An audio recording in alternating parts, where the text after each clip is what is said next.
And we call this one Nano's Statewide Impact. As you will see, as many of you have probably heard, nanotechnology is really known as the science of the small. But here in New York, it's actually becoming an increasingly large part of our educational and economic landscape, and we'll tell you more about that this evening. I would submit to you that the conversation that you're about to hear could not be happening anywhere else in the world, and certainly nowhere else in the nation. That is a testament to the vision, the leadership, the strategic blueprint, and the critical investment of Governor Andrew Cuomo, who has led New York's ascension as the global capital of the nanotechnology revolution. And you'll get to see that up close and personal this evening. You'll learn just how quickly, how effectively, and really how successfully the governor's vision is spreading across New York, the opportunities that it's creating, and the exceptionally bright future that is ahead. And so with that, I'd like to introduce our first speaker for this evening, and that is Dean Fuleihan. Dean is Executive Vice President for Strategic Partnerships here at CNSE. In that role, he oversees development and implementation of numerous public-private partnerships here at CNSE, which are rapidly expanding New York's nanotechnology corridor. Dean's remarks will focus on CNSE's presence here in the capital region, which continues to expand significantly and at the same time is catalyzing growth opportunities statewide. Please welcome Dean Fuleihan.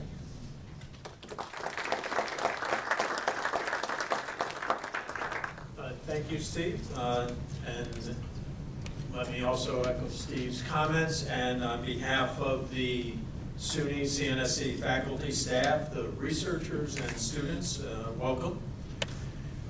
We really do look forward to these community events and our community outreach. If we were to take a tour at any given day of CNSE, this past weekend, this past Saturday, we at CNSE and our affiliates, which you see on this map, we had over 3,000 visitors across the state on Saturday. Our atriums, many of you know this from prior visits, but our atriums, our labs, our clean rooms, our classrooms are always active, from school visits to summer mentoring programs to major international corporations to small high-tech startup firms to minority women-owned businesses, all building the jobs of the future for upstate New York, and that really is our theme.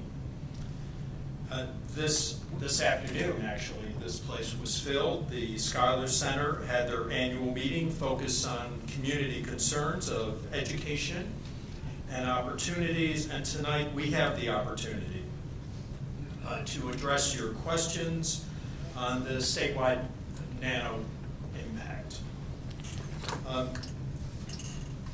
Under the governor's leadership, under his direction, we are witnessing really an unprecedented and successful effort establishing upstate New York as the higher education, research, development, training, manufacturing focus for New York, the nation, and internationally. Governor Cuomo, let's see if I do this right. Steve, did I want to get? Yeah, and more time. Okay.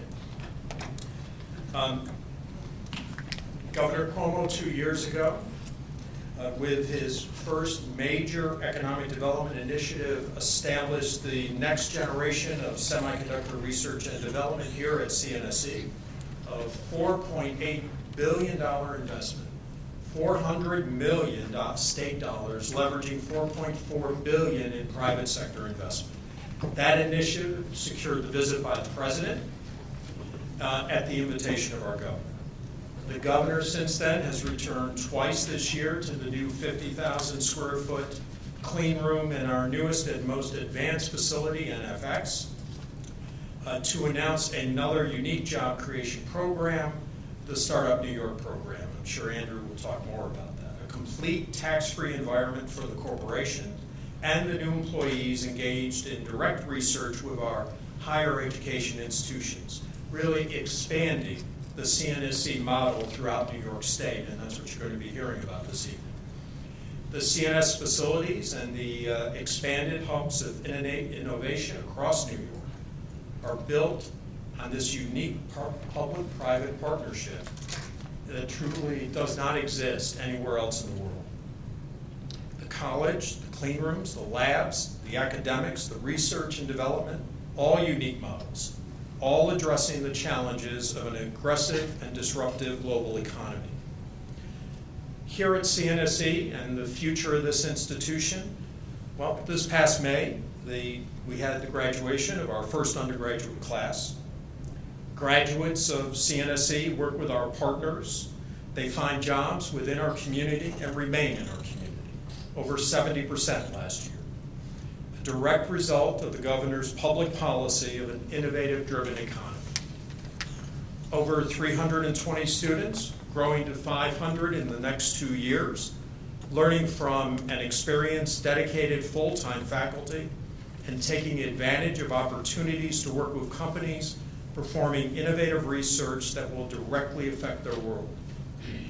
10 years after the establishment of the College of CNSE, the Board of Trustees this past spring, the Board of Trustees of SUNY established CNSE as a separate entity within SUNY to partner with the University at Albany and partner with other institutions throughout upstate New York. A campus focused on an integrated collaborative education environment. There is no other higher education facility in the world that has the capabilities for research and development in the semiconductor industry that exists at CNSE. Capabilities that are quickly expanding into the field of solar energy and biomedical. The public-private partnership that you're going to hear a great deal about as we move forward and what's happening here at this site. And, you know, forgive me, but we're going to continually mention this, and I think all of us are going to say this, and appropriately, it is the governor's initiative, and it's the use of public-private partnerships, but actually publicly led public-private partnerships. The G450 initiative that we also talk about repeatedly, and that you see in that huge building now that borders the interstate of the New Washington Avenue, is the first time. It represents the first time the G450 consortium that a public entity has led the development efforts within the semiconductor industry. CNSE's partners on site after the governor's G450 announcement now include every major semiconductor company: IBM, Global Foundries, Intel, Samsung, TSMC, and the consortium of Semitech. And that brings along all their major national and international suppliers. CNSE has over 300 active corporate and not-for-profit partners, often fierce competitors, headquartered living right next to each other doing research and development, all accepting the necessary condition that the next generation of semiconductor development needs to be a shared effort to address both costs and their competitive position in the world markets. There really is not much choice in that. The next generation of foundries, we've already seen a huge investment north of here in Malta of $7 billion with Global Foundries. The next generation is estimated between $10 and $15 billion. It forces that collaborative effort. This effort, these companies open unparalleled opportunities for additional manufacturers and the training of their workforce. They open opportunities for smart system technologies that are revitalizing Kiernan Plaza and will build a vibrant urban core. So it's not simply greenfield development. There's another part of this. There's the higher education part. There's the part of what we can do to our urban centers. With the governor's regional economic development grant, the announcement of our initial tenants about a month and a half ago, Kiernan Plaza will once again be part of Albany. The governor's vision, what has happened at CNSE, builds on New York's strengths. It builds on a remarkable higher education infrastructure, skilled workers, a commitment to public-private partnership in research and manufacturing, and aggressively competing and capturing research and advanced manufacturing. In 2000, and actually on the next slide, in 2001, there really was one building on that picture. There were 72 employees and students on the site. There are now 3,200.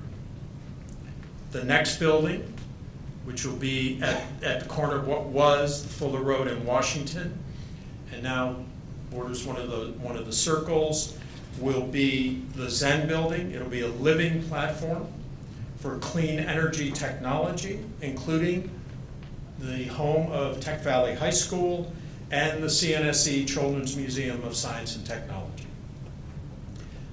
Nanotechnology is changing our world, and CNSE will continue to grow.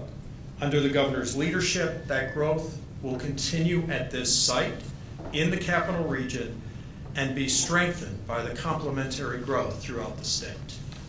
So, thank you.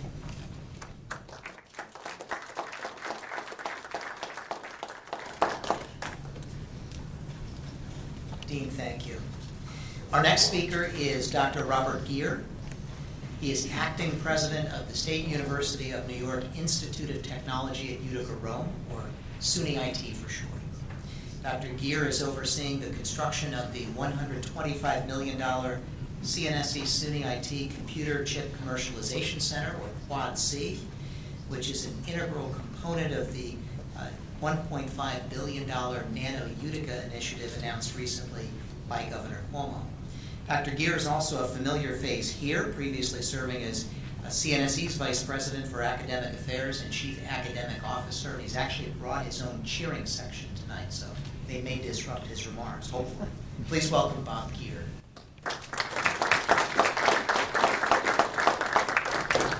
So I'm a faculty, which means I move and talk at the same time. But I am limited to 10 minutes. Steve said if I went over that, I could never come back to CNSE again. So I'll be brief. So I want to talk about something that I think for people here around the area, you've seen this complex grow over the years. And what I think when I talk about the impact of nano across New York, I really look at what Governor Cuomo has done about taking what was growing here, expanding it, bringing it across the state of New York. And I think there's no better example of this, and I may be biased, than in the Mohawk Valley. As Steve said, I'm at SUNYIT, which is out in Utica, New York, Utica, Rome. And I do want to at least go back and do a little bit of a background here in terms of what nano is, which is always a funny question. And because when we took nano to the Mohawk Valley, it's the first question people ask, what's nano? So this is what nano is. It's everything, right? It's a computer chip, right? It's the technology that can make an artificial cornea or even a contact lens. It's what we use to make bicycles. It's what we use to make cars. It's sensors. It's just about everything. It's not necessarily that any one of these things, but it's a capability. So when we talk about nano, we're talking about all of these things. And that's what I think the leadership of the governor is doing. He's saying it may be nanoelectronics here, it may be sensors there, it may be nanobioscience someplace else. But if we build that know-how, we can really expand the types of capabilities, the type of opportunities we have, especially economic opportunities. So if we look at the impact of nano across New York State, and this may be a little bit competitive, this is more or less what you saw earlier, but all the types of different facilities we have across the state. And what I think is very novel about this, and it's so important, is we're using a different model for economic revitalization. And Mr. Fuleihan alluded to this. Not only these innovative partnerships between higher education, industry, and the state, not only building it and they will come, but making sure that the state, in the state of New York, the higher education takes this lead. That's very different. That doesn't happen at any place else across the country. And I think that's why you're seeing this resurgence across New York State. What I do want to spend some time talking about is what's happening at Utica, Rome. Because I think this is truly exciting, and I think this is an example of Governor Cuomo's vision. Oops, go back one. So about a month ago, we had a very exciting announcement in Utica. It was called Nano Utica, and what it is a partnership built on a new facility which is going up at the SUNYIT campus called Quad C. Now Quad C, 4 C's, stands for Computer Chip Commercialization Center. All right? And the partnership that's going into this facility is referred to as Nano Utica. This is a partnership between really the who's who in the nanoelectronics industry. All right? And we're all very familiar with that, right? Because I'm looking across 1, 2, 3, I see at least half a dozen people on their phones. Right? So that's exactly what we mean. This is technology that's changing our lives. So this partnership that's being established at Utica, Rome, is not necessarily building the wafers, but it's taking that wafer, taking the next generation technology, and finding ways to put it into applications. So if we go back to that first map that you saw here about these entities like the G450C, and for those of you not to know, that's Global 450 Consortium. The next generation of chip size, the next generation of chip devices developed here, led by CNSE, led by the state of New York. Once you have those innovations, well, what do you do with them? Well, those are going to go into the next generation of devices. So what you need is a bridge to get you there. And that's exactly what this facility and this partnership is going to be doing in Utica. These are the players. It's led by CNSE here in partnership with SUNYIT. And I threw some logos up here. You'll recognize a few of them, the leaders in the field. And that partnership is going to take technology developed here, developed at G450C, and take it to the next step. Now I put this in here so you sort of get an idea about the impact of this type of partnership. And that is the facility that's being built right now is already under construction, around 200,000 plus square feet building. And it's going to be a 2-level clean room. This is a dramatic step for the area, but we're not done here. In the governor's announcement, not only did he announce a partnership that will use this facility, but also the public-private partnership, which will start to utilize the second phase of this. And eventually, following the model that was generated here, and then the governor spreading across New York, the third phase. So I put this up here to show that these are tremendous. This is a tremendous facility which is going on. This is a tremendous impact. This is 1,500 jobs, which is an extremely important economic development initiative for Utica, Rome. Now, I want to illustrate a little bit about what we said in terms of Nano Impact. All right? And I want to sort of feed back and see exactly how this is impacting the entire state, not just Utica, Rome. So, for example, this is someone's holding here a 450 millimeter wafer. Right? So see the wafer has all these little components on it. Those are the individual chips. And you cut that wafer up and you put them together. To take this to the next step, the partnership in Utica is looking at taking these and combining them, building them 3-dimensionally. Right now they're sort of 2-dimensional. But we're building these 3-dimensionally to assemble them so that your iPhone will be more powerful. So the computers in a plane or a military vehicle have the same capability as a supercomputer now. Right? And eventually, that leads to the next generation. So what's going out there is a bridge. And this bridge then essentially multiplies the impact of what we're doing here at Albany. And so this is, I think, a great part of this plan, and that this absolutely benefits Utica, Rome area. It also benefits Albany. It also benefits the technologies that will be developed in Rochester and in Buffalo. So growing these step by step will grow it for the entire state. And I think that's the genius of the plan. So just to let you know, this is what the site looked like out in Utica. Nothing more exciting than a piece of concrete, right? This is what the site looked like in Utica a few weeks back. Very exciting. It's growing. The steel is going up now. And by this time next year, we'll look at a building which is almost complete with the partners ready to move in. And I think it's an extremely exciting time because people look to an area like Albany. They see the growth that's happening here, and they start to see this model coming out, moving west, and they see the potential that grows there. So this is extremely, I think, an extremely excellent example of how you can take that vision, in this case the governor's vision, and have it impact the entire state.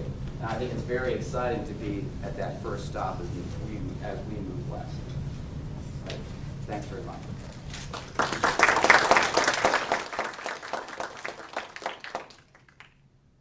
Thank you. We'll stay in Utica now and get sort of the second part of that story, and I'll introduce Steve DiMeo, president of the Mohawk Valley Economic Development Growth Enterprises Corporation, or now you know why we call it Mohawk Valley Edge. Steve promotes the Mohawk Valley's people, workforce, quality of life, infrastructure, and other key assets to support economic development in Oneida and Herkimer counties. Most recently, in support of Governor Cuomo's Nano Utica initiative, Steve and Mohawk Valley Edge are partnering with CNSE to accelerate development of the Marcy NanoCenter site to attract computer chip manufacturing to the region. Please welcome Steve DiMeo. Well, good evening, and it's a pleasure to be here today, and it's also great to be working with Dr. Geer, because it truly is a partnership that's in place that involves the College of Nanoscale Science and Engineering, which I think really is the linchpin of what's happening, not only obviously here in the capital region, but what is transforming in the Mohawk Valley, and obviously the things that are happening or planned to happen elsewhere in the state. So we have a great partnership with SUNYIT, and obviously the stuff that Dr. Geer talked about with the Nano Utica initiative, and my organization's been involved working on the Marcy NanoCenter site. We actually were one of the sites that was considered by AMD back in 2006, now Global Foundries, and that particular experience gave us the impetus to move forward, to more aggressively invest in the site, work on building statewide partnerships, finalizing agreements with SUNY so that we could advance the site and leverage the success that's taken place here in the capital region here. And that's what this is all about here. Clearly, things that have happened in the capital region over time with Global Foundries investment, most recently, the investment in the NanoFab X as part of the Global 450 Consortia. All of that is building a very large, vibrant ecosystem, and it has the potential to support more growth, and more of that growth can take place elsewhere in New York State. Just to give you a little bit of a snapshot of the Sunyac Campus, which is an 845-acre campus. The Nano Utica site has a small part of the campus which is under development. Steel is up in the air, and Bob laid out for you the long-term growth of that particular location. Across the street from that site is a 420-acre parcel that was part of the SUNYIT property assemblage back in the late 60s and early 70s.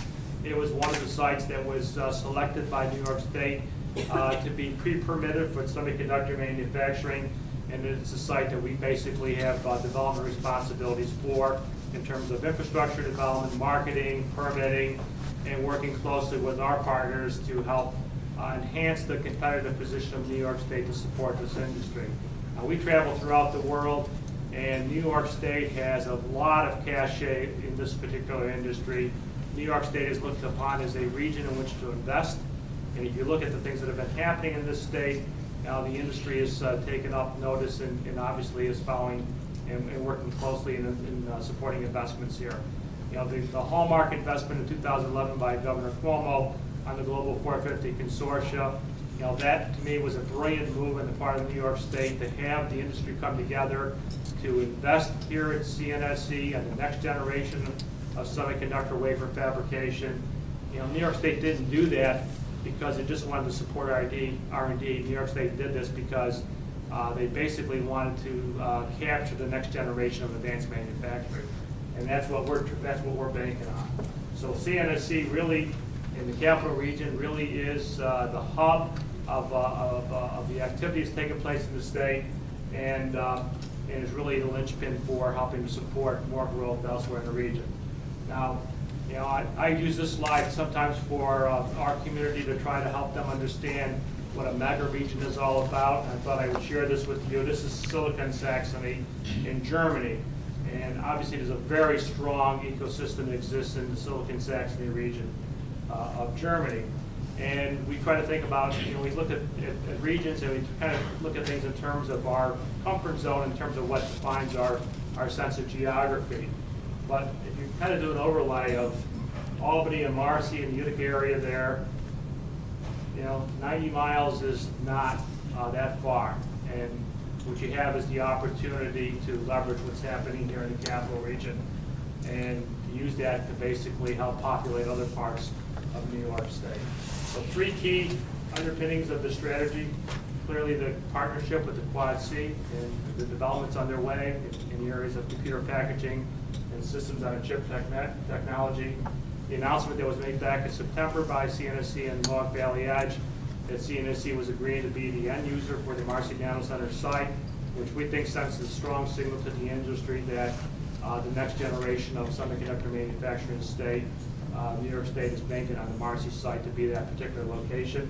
And clearly the other key thing is, as CNSE has far more presence at SUNYIT, is that there's a much stronger academic partnership that's formalized there, which obviously supports the academic curriculum there and provides the opportunity to support the research base and the technology base that will come to the region.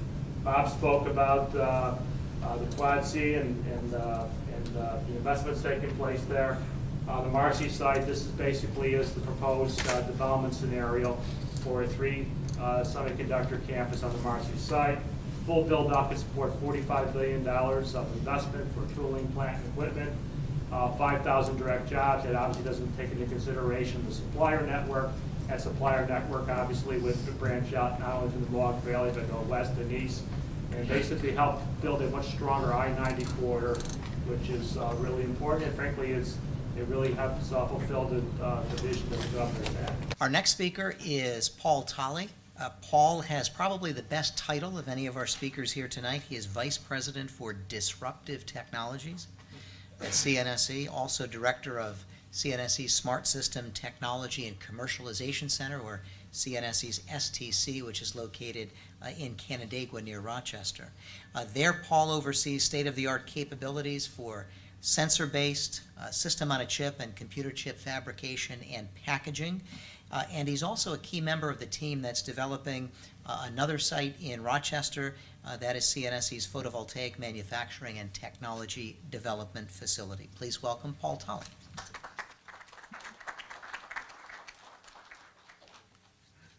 So there's a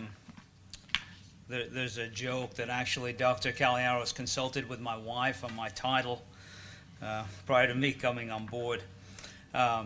But no, that it actually does describe a lot of what we do. So, as Steve has mentioned, we're in the business of making things small, but we tend to first make things big and give ourselves these gigantic names and then shrink them down. So, the Smart System Technology and Commercialization Center is affectionately known throughout the country and the world as STC, or STC MEMS. Steve mentioned we're in the Rochester region, the Finger Lakes region, Canandaigua, New York specifically, which is a suburb of Rochester. An interesting point on that was, the developments that have gone on here in the last 10 years and are merging this center into the CNSE ecostructure and the governor's mission over the last number of years. There was a YOL development report that talked about technology space, particularly for smart sensor technology development and semiconductor technology development, and they mentioned the obvious sites: Albany, Dresden, Saxony, Sendai, Japan, and one of the last sites in the report was Canandaigua, New York, which we thought was pretty cool. The driving technology behind smart systems is MEMS technology. It's microelectromechanical systems. And the site in Canandaigua is not an academic site, it's a true commercialization site where we work across all our locations, and we work specifically in commercialization from wafer development right through to device and device manufacturing. We operate within the same model, the collaboration model. We have a unique set of infrastructure and capabilities as well as team, where we maintain directly 45 scientists, engineers, and technicians to help companies that come to invest in New York develop and commercialize their technologies in the space. Some very key accreditations or certifications that are associated with the center. One is we're ISO 9001, 2008 compliant. This is critical for commercializing a product, particularly with private companies. We're also ITAR certified, which is largely to do with our relationship with the Department of Defense. And lastly, and probably most importantly, we have a Defense Microelectronics Agency, which is a DoD agency, trusted foundry certification for MEMS and post-CMOS processing. We're the only location, the CNSE STC is the only location in the country that is trusted for MEMS applications. So what are smart systems? There's a couple of obvious areas that come to mind that most people think about right away when we talk about smart technology. And obviously, smart is better interaction with humans to electronic devices. But the acronym SMART really originated out of IBM and a system they had called Self-Monitoring Analysis and Reporting Technologies. And it was really a system that they developed to help understand and detect failure ahead of time. So have an active feedback. Widely adopted by the computer industry, and now has been widely adopted by any sort of device commercialization product that you can think of, as Dr. Geer mentioned. So the two of the more obvious markets, defense and intelligence, people can understand we want better health and welfare monitoring of our soldiers in the field, guidance systems, particularly in GPS-denied environments. GPS is great, everybody's got one in the car, but now our enemies in the field has learned how to disable our GPS. So we have to be able to accurately feedback where we are, navigate, and logistically move the way we need to without that technology, and we do that with some smart devices. On the consumer side, obviously display, the flat panel display, you see the interaction, the new smart televisions. Everybody's got a smartphone pretty much, except for my 12-year-old daughter, and I hear that every day. So those are some really obvious ones. Some less obvious ones where we're really seeing the push and the investment to develop products are building and energy conservation. Understanding how many people are in this room and how do we really need to monitor and control the internal environment. How do we truly monitor the health and welfare of equipment and infrastructure? If you look at key things like large bridge infrastructure where you're spending $1 billion to $2 billion, smart sensors are now being deployed that are vibrational and parametric in mode. They do multiple things. They sense vibration in a bridge to understand when a critical harmonic function is way out of whack with what the design should be, and the bridge is close to catastrophic failure. They also leverage that vibration to power the device, to harvest energy, and wirelessly relay it. So we can minimize the physical amount of time we need to be on the bridge inspecting, eliminate some of the human error that we may have seen in the past nationally, and create better, smarter infrastructure. Airbag sensors, things of that nature, those are all on the cusp, but your cars are gathering and feeding back tremendous amount of information to you. And telecom. Telecom is a huge one as we continue to move in the bigger, broader, faster now generations where everybody wants gigabyte after gigabyte of information streaming into their pocket, watching the game, computing, gaming, videoing. These are all smart-enabled devices. These are all devices that companies are coming to New York to invest across the ecosystem, be it in medical, in defense, in consumer products, all across the strait, and to develop. And a unique aspect of what some of our core strengths are is our ability to manage across this broad spectrum. So if you start looking at what are some of the key strengths or differences, if you looked into our facility, if you managed to just sneak a peek, we'd have federal marshals arrest you and haul you away, but that's another story. But essentially it would look like any other semiconductor facility. one of the obvious differences you would see is that our wafer platforms are 150 and 200 millimeters, so 6-inch and 8-inch. Whereas here, the semiconductor industry is moving to 12 and 18. So this point that's being made that we're the only spot in the world that can move from 150 to 200 to 300 to 450 is something that really needs to be noted. It's truly a remarkable standard. When we talk to people all over the world about how we can transition their technology from a low-cost perspective at 150 millimeter with the potential to move it through to 450 at some point, that grabs their attention immediately. It grabs investors' attention. It makes people want to be here and leverage our infrastructure. We also have economic partners that are looking to add on or help build a critical mass of technology, leveraging the infrastructure that the governor's helped us put in place. So healthcare imaging is or Carestream Health is their health imaging company. It's a $4.5 billion company located in Rochester. They focus on digital radiometry. They moved their R&D facility from Korea to our site in Canandaigua. They wanted to be close to their design headquarters in Rochester, but they also wanted to leverage the critical clean room technology and wafer bonding applications we could do in Canandaigua. Dynamax Imaging is a distance surveillance sensing company. They do numerous devices for security and defense, and they're located on our site. And Bear Technologies is working diligently to install the world's first manufacturing line for organic LED lighting.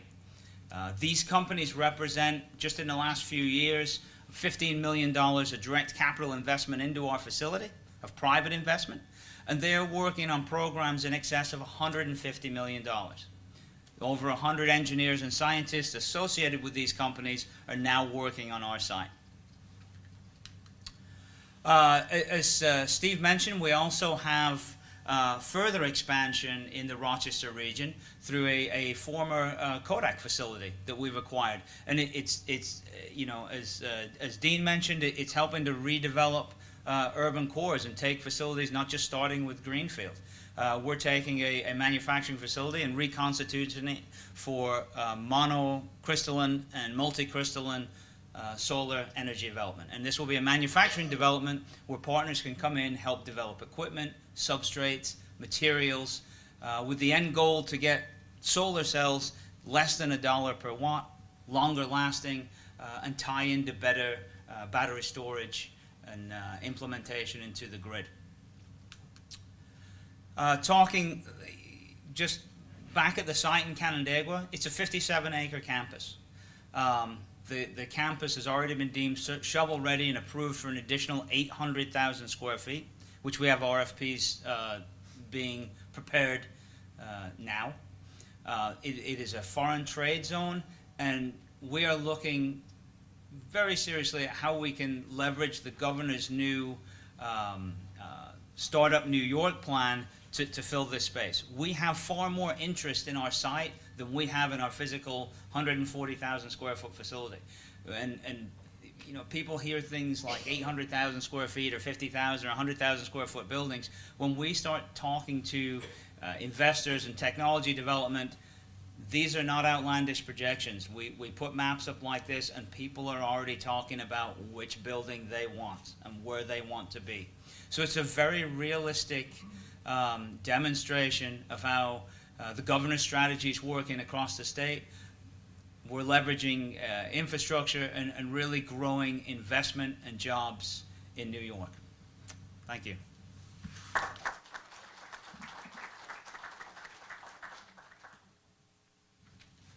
Paul, thank you. Our next speaker is Matthew Enstis. Matt is president and CEO of the Buffalo Niagara Medical Campus. He wins the award for the longest drive to get here tonight, too. So, Matt, thank you. Buffalo Niagara Medical Campus is a consortium of Western New York's premier healthcare, life sciences research, and medical education institutions, all located in downtown Buffalo. BNMC is partnering with CNSE and with AMRI, headquartered here in Albany, to develop what we call the Medical Innovation and Commercialization Hub in Buffalo. It's a pioneering initiative that will integrate healthcare services and life sciences education and research to help revitalize Buffalo and the Western New York region. Please welcome Matt Enstis.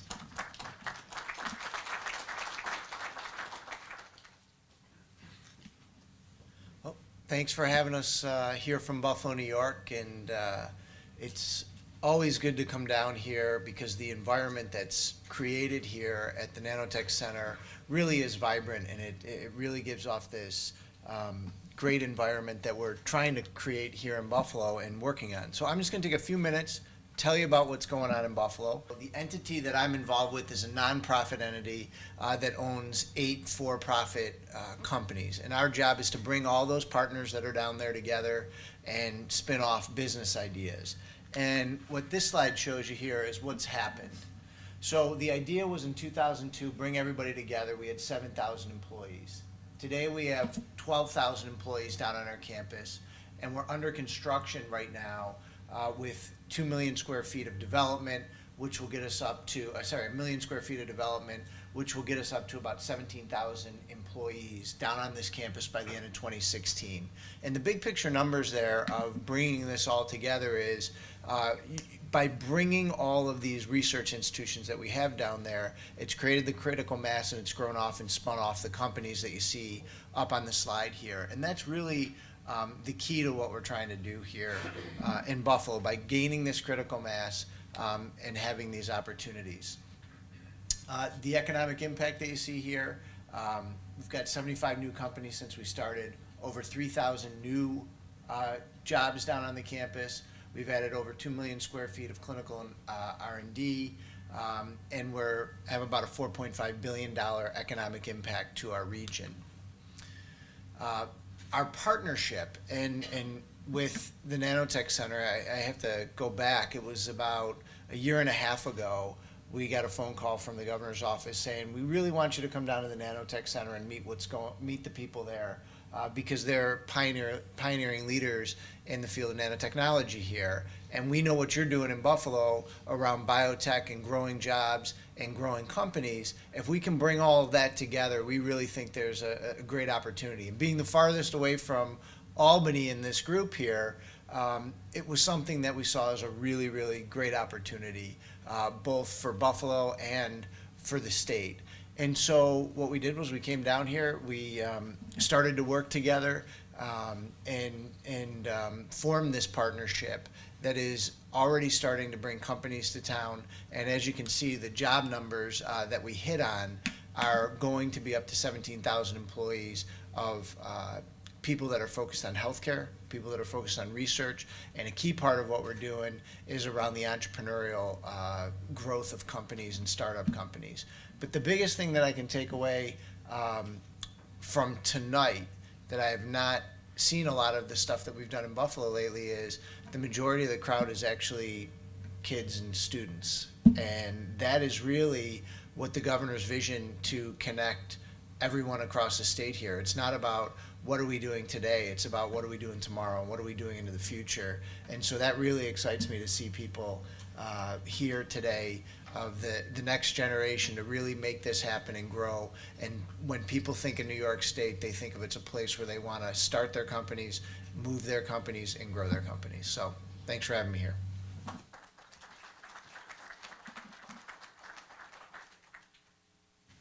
Thank you, Matt. I now have the pleasure of introducing Andrew Kennedy. Andrew serves as Assistant Secretary for Economic Development in the Office of Governor Andrew Cuomo. In that position, he's playing a pivotal role in enabling the governor's pioneering vision for sustainable, high-tech growth across New York's nanotechnology corridor and beyond. Andrew has a particularly important role in enacting the governor's statewide strategic vision, in part through his close working relationship with the regional economic development councils as they develop locally appropriate projects and initiatives that are spurring the attraction of new jobs, new companies, and new private investment across New York. Please join me in welcoming Andrew Kennedy. Thank you, Steve, and just wanted to keep it brief because I know we've had a long day and afternoon. I'm saving you guys from a PowerPoint presentation because I ran out of time today and couldn't rush to put something together quickly. But I just wanted to take the time and sort of reflect on what our partners here have been saying. From our perspective, when we've been working on economic development here in the governor's office, we've really sort of look at higher education as the foundation and that cornerstone for economic growth. These are the places where we can do that innovation, where we can do that research, where we can help encourage new business development, and that the state and every New Yorker must really recognize that we want to attract industry, we want to create jobs, and we want to help encourage and keep our students here and keep economic development activities happening through our foundations. And I think Dean had mentioned it in his speech, where when we're doing this, we really put the emphasis in the private partnership, in the public-private, the public partnership, where the state is making those investments in the research, in the facilities, in the equipment, and that drives that private sector investment. And it brings the industry here, it brings the researchers, it brings that economic activity that we have. And the sort of the phases that we've had over the past nearly 3 years here in government. When the governor first came in, we looked at the fundamental problems of economic development, and that was that sort of top-down approach to economic growth. And the first thing we did was create the economic development councils, and we have people like Steve and Matt as well, and Bob in his role in the Mohawk Valley of these are leaders in the region that have come together on these councils. And we really sort of wanted to focus them and have them come together to really drive economic strategy, bring the discussions, bring the regions together to help focus on job creation activities. And we've been successful. We've had some ups and downs. We've got really good projects going forward. We've got regions collaborating. I think we've heard stories about certain regions and leaders in various areas that hadn't met each other in the 20 plus years that they had worked in that area until the Regional Economic Development Council, and then they're partnering and collaborating and really bringing together economic growth. And we have really sort of and a lot of that, and you see that through our structure of the councils, where we have co-chairs from both the business community and from academia. And that really sort of drives at what we're trying to accomplish through these the investments we're making through higher education. It builds, and that sort of led to the Startup New York program that the governor put into law this year, where it's a new initiative where we're going to offer those tax-free benefits. It's quite simply, there's 10 years worth of tax benefits from both the businesses and the employees that come and work at a new company that's either emerging from and spawning out of the colleges, universities, or relocating to the state and committing to create jobs, or an existing business that is expanding their operations and looking to partner with a college through the model that we have, and that's been successful here at Albany Nanotech. And it is I think the governor's trying to keep it simple. There's no strings attached. There's no fine print. It is clearly you identify your partnership with a college or university. You are committed to creating jobs and making investments, and you are going to be able to operate tax-free for a 10-year period. And that's a great opportunity, and I think it really sort of builds on this and allows that economic activity to sort of continue as we sort of take what we've seen here at Nanotech, the impact it has here in the capital region, and allow that to sort of not only grow in other areas where there are those connections to nanotechnology. And I think we've seen that and heard that tonight with the relationship at SUNYIT and Marcy, the partnerships we have in Rochester, and the opportunities in Buffalo. And as we sort of do this, I think it's our ability to sort of work together and bring those sort of partnerships to there. And I think these opportunities, using higher education, using our partners in the business community, really sort of creates these hubs for learning. We're really sort of focus on this collaboration. I think it's the importance of bringing the people together, the partnerships together, because the key piece of this all, And I think, you know, Matt, you had mentioned this too, of the children sort of being here, the students here, you know, because those are going to be the ways in which this economy grows, because we really want to, you know, focus on, you know, not only building the world-class facilities, but also making sure that we sort of have the workforce here. And I think that, you know, again, that partnership with, you know, the colleges, the universities, and the businesses really sort of drive this forward. And, you know, I think we look forward to the rest of the conversation. I know Steve has some panel discussions planned later for this here, but I think, you know, I can't stress the importance that we have on these higher education partnerships. And I think, you know, the model we have in nanotech is something that, you know, we believe is a way to help us grow not only in Utica, Syracuse, Rochester, and Buffalo, and it also gives us the foundation to take it to other industries as well. I think that's the, you know, the key piece that we can hear, and, you know, it helps us, you know, create the jobs and accomplish the economic growth that we want to see here in New York, and especially in upstate. So thank you.